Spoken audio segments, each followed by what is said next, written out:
Saddam Hussein ordered the invasion of Iran on September 22nd, 1980, primarily to establish Iraq as the dominant power in the Persian Gulf. Saddam wanted total control over the Shatt al Arab waterway, a strategic river essential for Iraq's oil exports. He also aimed to seize the oil rich Khuzestan province in southwestern Iran.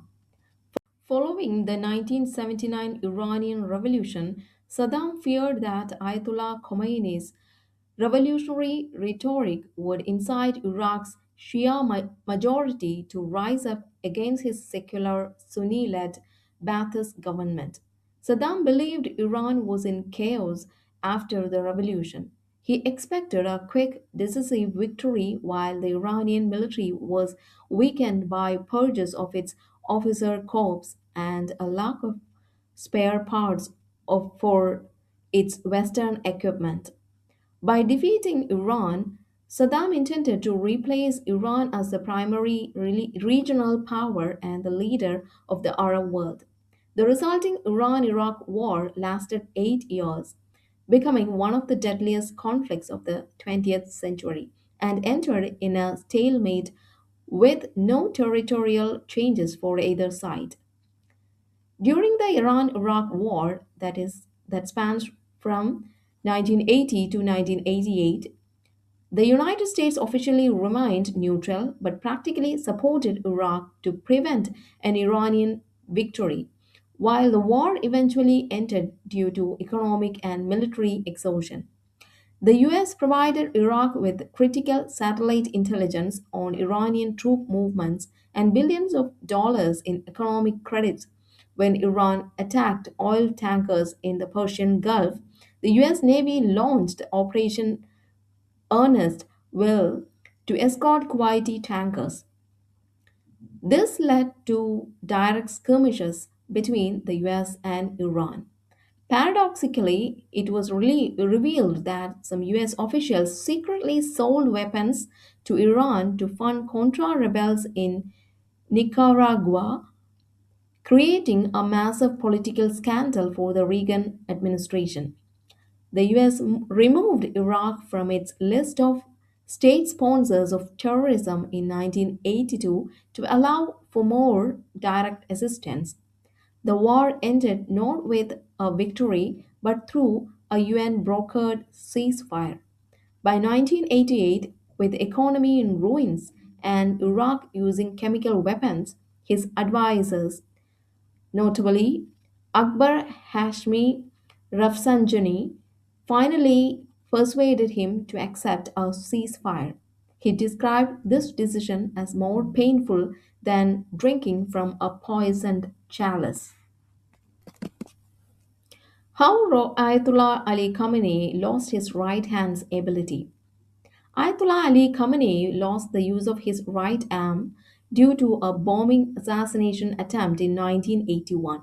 On June 27, 1981, while Khamenei was giving a speech at the Abuzar Mosque in Tehran, a bomb hidden inside a tape recorder placed in front of him exploded.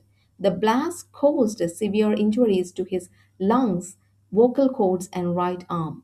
While he recovered from most of his injuries after months of treatment, his right arm remained permanently paralyzed. Following the injury, he learned to write with his left hand. He frequently kept his right hand hidden beneath his cloak during public appearances, and it became a symbol of his status as a living martyr of the Iranian Revolution. Responsibility for the attack was attributed to the Furqan group and also and has also been linked to the People's Mujahideen Organization of Iran.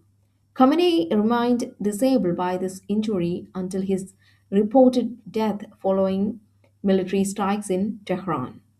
Do you know what were the wars he had to face?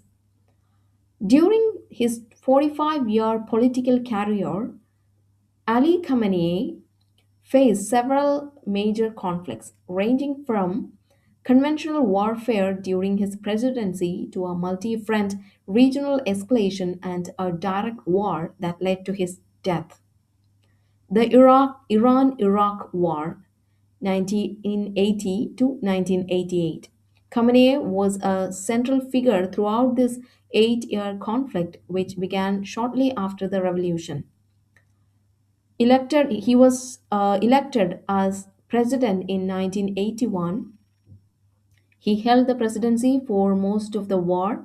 He was a close aide to Ayatollah Khomeini and frequently visited the front lines, which helped him build a deep, lasting bond with the Islamic Revolutionary Guard Corps.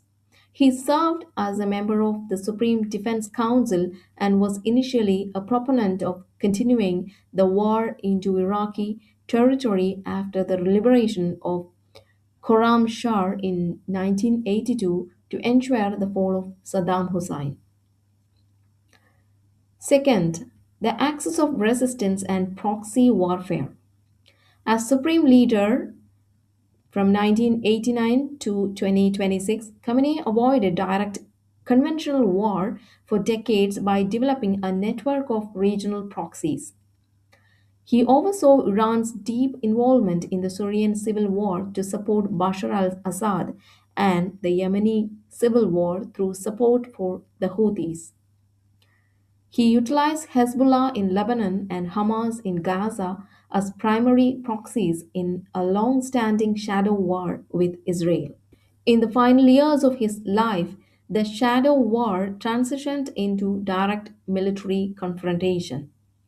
In April and October 2024, Iran and Israel engaged in their first ever direct exchange of strikes following the outbreak of the Israel Hamas war. A brief but intense 12-day war occurred in June 2025, during which the US and Israel targeted Iran's nuclear and military infrastructure. On February 28, 2026, the United States and Israel launched a massive coordinated military assault on Iran, codenamed Operation Epic Fury by US and Operation Roaring Lion by Israel. Khamenei was killed in the early stages of this offensive during an airstrike on his residence in Tehran. Khamenei also faced significant internal wars against domestic opposition, which he suppressed with force.